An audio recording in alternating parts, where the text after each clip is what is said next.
Some leaders leave footprints, others leave libraries.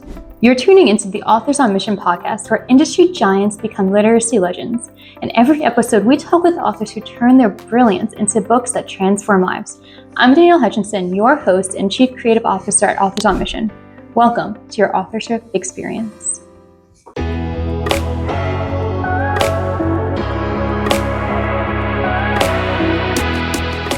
Hello, everybody, and welcome to another episode of Authors on Mission podcast. First off, picture this. You wake up tomorrow morning and suddenly remember every single day of your life in perfect detail. Every conversation, every emotion, every mundane Tuesday from 20 years ago. For most of us, that sounds like a superpower. But for our guest today, it's an extraordinary gift and profound challenge that shapes an entire life's mission. I'm Danielle Hutchinson, Chief Creative Officer here at Authors on Mission, where we dive deep into the minds of writers who aren't just crafting books, they're crafting better lives for their readers. We explore the intersection where personal transformation meets literary mission, uncovering how authors transform their deepest struggles into the greatest gifts for the world. Today, we're joined by Frank Healy.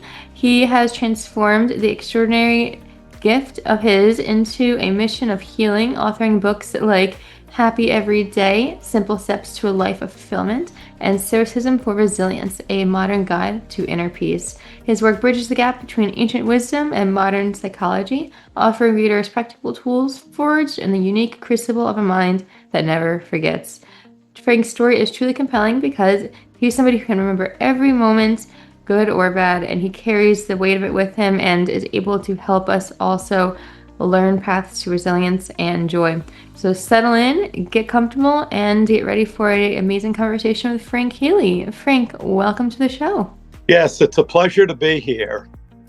We're so excited to chat with you today. To everybody listening, I just had a very wonderful conversation with Frank about how he always starts his mornings in a very similar way, making sure that he's able to really enjoy every moment of it. Frank, I think it's great that you just bring sunshine in your life from the minute you wake up. Yes, it's always a good thing because I think many people, when they wake up, they immediately start thinking about problems that could arise throughout their day, or they might times wake up from a dream and have a memory that wasn't so good pop in. So I start my days with some journaling, including things I'm grateful for, and then I meditate and pray, and I do some energy works, including EFT tapping to get my nerves in the right place for the day. So, and then my wife will probably wake up an hour and a half later, and we'll talk and pray together. So I have a very good balanced morning ritual to get my days off well, and it does help because having, I mention in just about all of my books I've ever written that remembering every day since I was 6 years old and I just turned 65 is, it started out as both a blessing and a curse because sure, I remember all the good times with family and friends, vacations and holidays and good times, but I also can remember social slights, romantic breakups before I met my wife, and bad days on jobs. So I ended up studying psychology to figure out how to, since I'm not going to let go of any of the memories, good or bad, at least I could learn to let go of the feelings from the bad memories so that when something crops up, I don't automatically feel the feelings from some days that weren't so great. And so, now many people have said to me when they first learn about this that I can do, oh, you're good with numbers. Maybe you should have been an accountant or an economist, but or a mathematician, but it's less about being good with numbers and more about autobiographical memory. Right. And, that's really interesting. I have the worst memory ever. My boyfriend will tell me like an actress's name from a movie we're watching, and the next day I will not remember who that actress is. So it's a blessing and a curse. I'm sure you could see yourself because, I wish I could remember everything, but of course there's the good times and there's the bad times. And for you, you were able to build something off of it by going to school, learning about it, and of course, writing these books. So, branching off of all of that, I'm wondering, how would you say that this gift of yours, the perfect recall of positive and negative experiences, how has it shaped your understanding of life, of human resilience, of human nature? I'm sure it's been a defining factor. Yes, well, in a lot of ways, I mean, like I was, people automatically think, wow, I must have been a really good student in school. But sure, it was no trouble memorizing things, but I did have problems with paying attention because with all those facts going on in my mind all the time, it was often hard to pay attention to what was going on right in front. And that also, I was slow to develop socially because I was so in my head with all this growing up that it was hard to pay attention to social cues and even what people were saying and stuff. And I worked my way out of that because, I get to be a teenager and a young adult. You want to have friends, you want to be sociable, and and part of it's I mentioned in the book Happy Every Day about having a balanced life.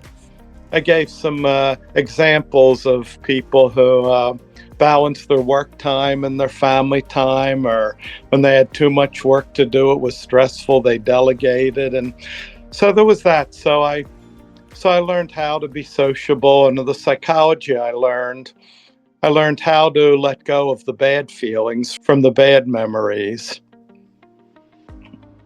Yeah, and I guess what you have to do is learn to let go because otherwise it's just going to keep, circling back around and around. So I get that. And it's really good that you're able to be strong enough to develop something like that. And of course, to then take it and transform it into those books. So, was there a certain time in your life when you decided, you know what, I have to begin writing? I'm going to start writing Happy Every Day. Was there a catalyst for that, or did you just always know you wanted to write a book like these? Well, I've always, people have told me, teachers and others have told me I'm a good writer. And over the years, as I grew into the psychology field and counseling, it kind of it kind of nagged at me in the back of my head. Yeah, but you haven't done anything with your memory gift. There must be a way. And so I thought, well, so one day I thought, why don't I, in fact, interestingly, it was 20 years ago tomorrow. It was June 8th, 2005, very hot out, and I was taking a walk on the beach in the morning because I didn't have to be at work till noon, and thinking, how about if I write a book about what it was like having this memory, so write a memoir about it. And so then I became, with the busy schedule I had it out in 2 years, and I've since learned to balance things so that I've now written more than 20 books and published them. And then 3 years later, on May 9th, 2008, there was a thing on the show 2020 about a lady a little younger than me who had this memory and was studied at the University of California for her. So I sent them a copy of my book. And then I did 4 phone tests where they'd either throw a date at me or a historical event. And I'd have to say either what happened on that date or what date the event happened. For instance, March 24th, 1989. Well, that was a Friday before Easter. In my area, it was pouring rain, and that was the day of the Exxon Valdez oil spill. Or they might say, when did the then Washington Redskins defeat the Buffalo Bills in the Super Bowl? I said, that was Sunday, January 26, 1992. And from there, I started thinking, I've written this memoir, but maybe I could write some books about healing your past. And I went to a book conference September 5th, 14th through 16th, 2012. And one of the participants said, You even have the perfect last name for a healer, Healy. Oh, okay. No, I didn't even put that one together. Yeah. And so then I wrote a self-help trilogy, Heal Your Memories. And those books were all about, I interviewed 12 to 15 people in each one with their mini stories about how they had some horrific things happen to them, but are now happy and thriving, including school or workplace bullying, rape on the streets, a career sidelining injury, and all kinds of growing up in a war zone, and just and so I ended up with that trilogy. And then I decided to expand on. I've always been interested in the idea of not only I made myself happier to let go of the bad feelings from bad memories, but I've often thought, many people they only allow themselves to be happy during special events. And how, how how about being happy with your everyday life? And so hence came Happy Every Day, and a similar theme with some additional ideas of Stoicism for resilience. And now I've written a book, and it's being edited and might be out soon, about somatic therapy. It's about how a lot of times when a person had a trauma, their body wanted to move in a certain way, but they couldn't at the time. So they stuff the memory, and it still comes out in a feeling, and sometimes in body aches. So writing how to release that. Right. So I think that's great that you were able to put it into those two books. I mean, Happy Every Day, what a beautiful concept. You don't have to wait until Christmas to, be excited about, life and enjoying every moment. So it's wonderful. And same for Stoicism for Resilience. I mean, you debunked misconceptions. It's not about suppressing emotions. I'm wondering, did your experience as a counselor inform that sort of clarification? Yes, as a counselor, I've done all kinds of counseling. Mostly, I help adults and children with depression and anxiety, but I've done addictions, and I do couples work and occasionally family work. So I've heard a lot of stories, and enough of seeing what works and doesn't work with people. Definitely. And, I'm noticing sort of a pattern between both of these books. One of them is learning to be more happy. One of them is, about stoicism. And both of them involve being controlled by external circumstances and taking control of it yourself. So I'm seeing a pattern there a little bit, and they kind of complement each other. Would you agree? Yes, I would agree, because it's almost like two sides of the same coin. It's like, on the one hand, controlling your emotions and thoughts and feelings to make yourself happy. That would be happy every day. And on the other side, when there is adversity, not letting those negative emotions take control of you.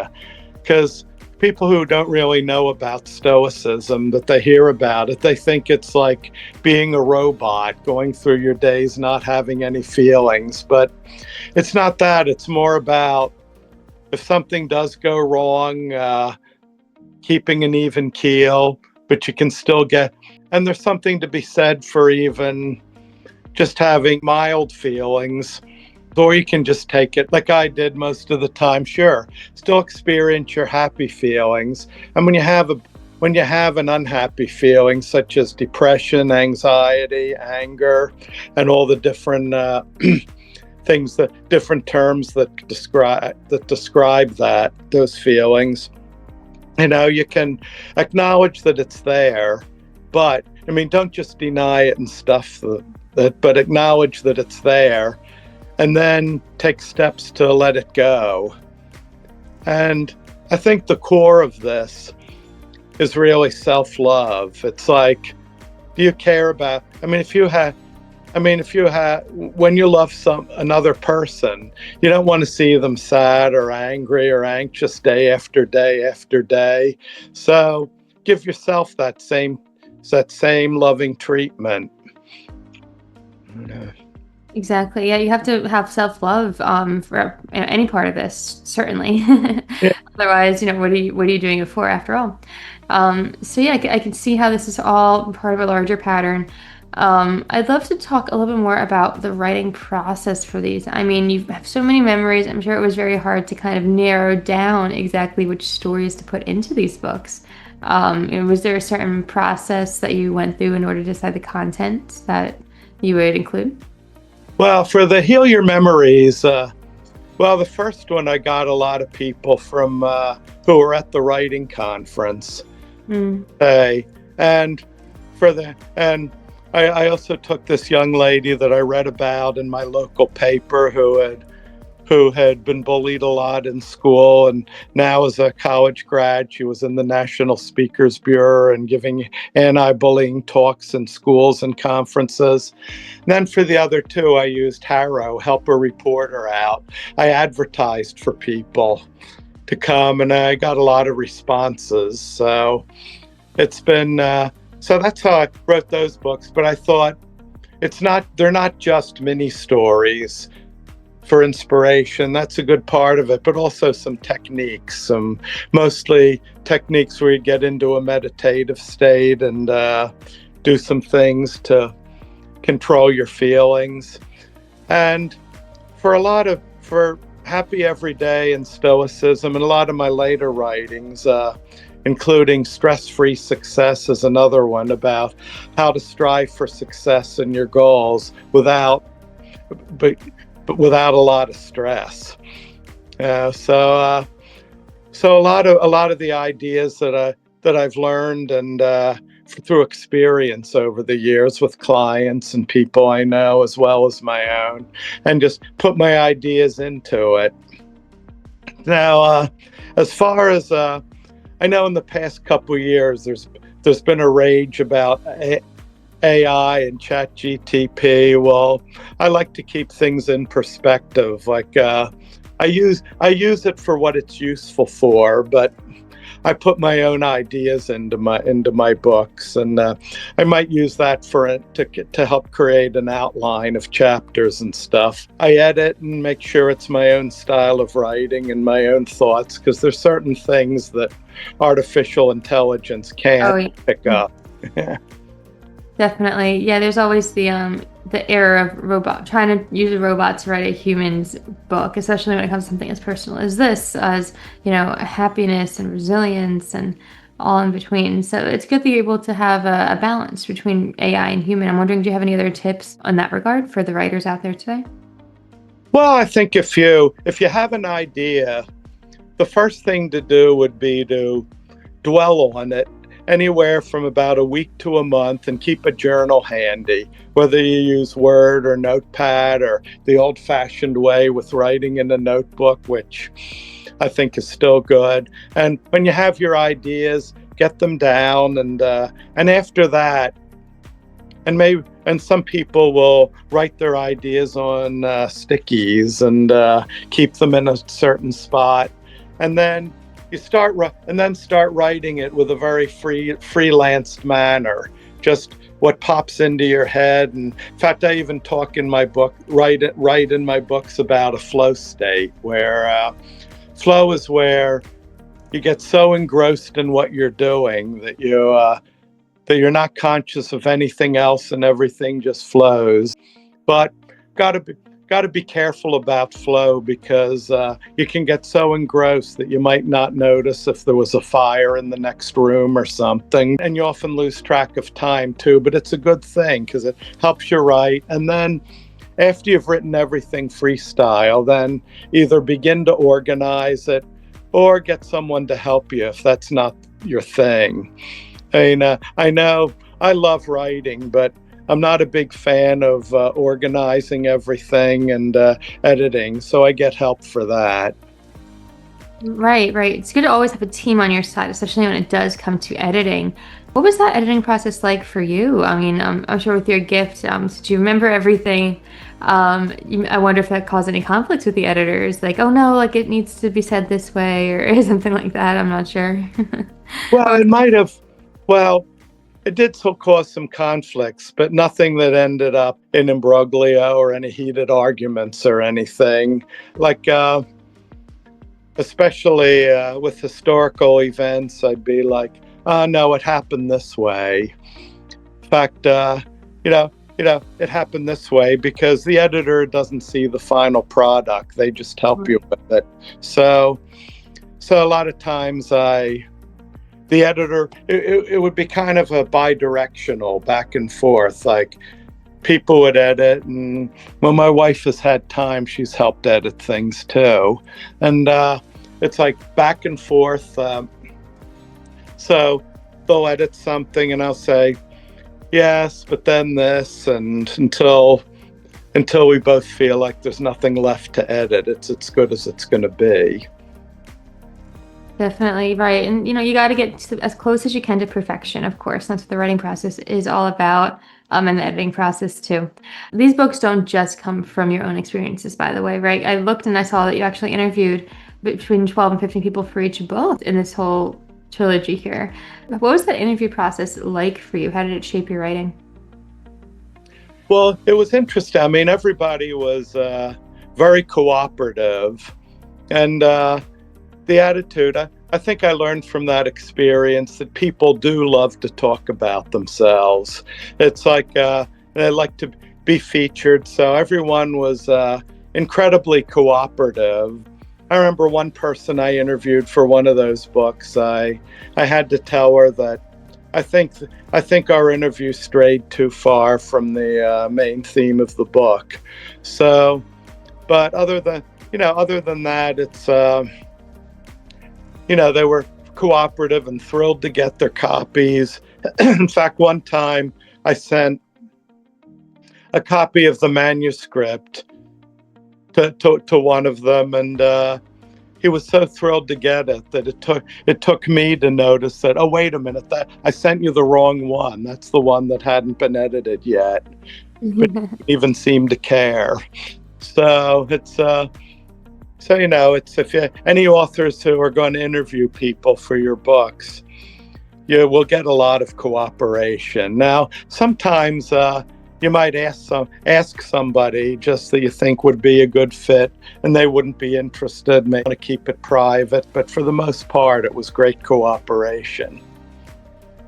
Got it. Yeah, and that's what you need. You need to have that cooperation. You need to have that teamwork by your side, be it through the people you're interviewing or the editors or even people just bouncing the ideas back and forth of. That's kind of what the writing process is all about. Now, Frank, you've written these books, you have them out here, but I have a feeling that's not all for you. You seem to be on a mission, one to help people spread joy and learn a little bit more about happiness in general, right? So what else are you involved in that people can learn a little bit more about? I'm sure that there's something out there to promote this sort of transformative work. Am I correct in guessing? Yes. If you go to my website, Healy's Healing, which we recently revamped, my manager and I, who is also my stepson, we revamped it. And if you order a free copy of Who Could Forget, but I'm about to change that to a modified an abbreviated version of Stress-Free Success.